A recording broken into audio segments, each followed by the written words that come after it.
कहानी हुदहुद और उसका नया दोस्त। एक दिन हुदहुद, जो कि एक खूबसूरत रंगीन परिंदा था, अपने दोस्तों के साथ खेलने के लिए जंगल में उड़ रहा था। इसके परों की रंगत सब्ज, नीले और सुनहरी थी और वो जब उड़ता तो उसकी आवाज हुदहुद हुदहुद गूंज उठती। हुदहुद का दिल बहुत अच्छा था और वो हमेशा दूसरों की मदद करने की कोशिश करता था, लेकिन वो अक्सर ये सोचता रहता था कि इसका असल काम क्या है। एक दिन हुदहुद जंगल में उड़ता उड़ता एक नया मंजर देखने के लिए निकल गया। अचानक वो एक दरख्त के नीचे रख गया, जहाँ एक छोटा सा खरगोश बहुत परेशान बैठा था।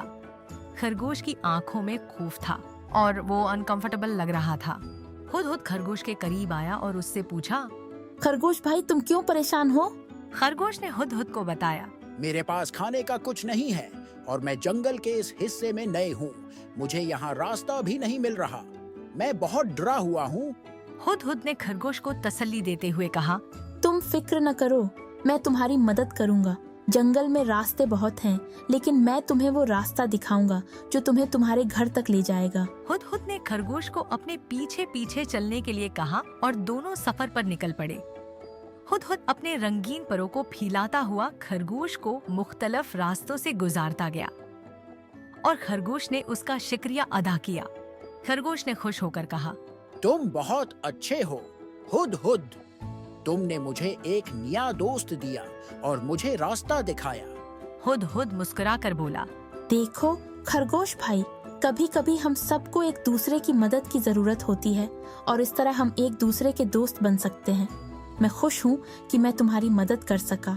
चंद घंटों के बाद हुदहुद और खरगोश उसके घर के करीब पहुँचे। खरगोश बहुत खुश था और उसने हुदहुद का दिल से थैंक्स किया। खरगोश ने कहा, अब मैं तुम्हें हमेशा याद रखूंगा। हुदहुद ने कहा, और मैं भी हमेशा तुम्हारे साथ हूँगा।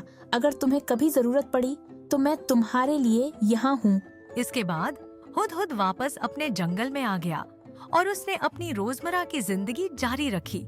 लेकिन अब वो ये जान चुका था कि इसका काम सिर्फ खूबसूरत आवाज निकालना या उड़ना नहीं था, बल्कि दूसरों की मदद करना और अच्छे दोस्त बनाना भी उसका मकसद था।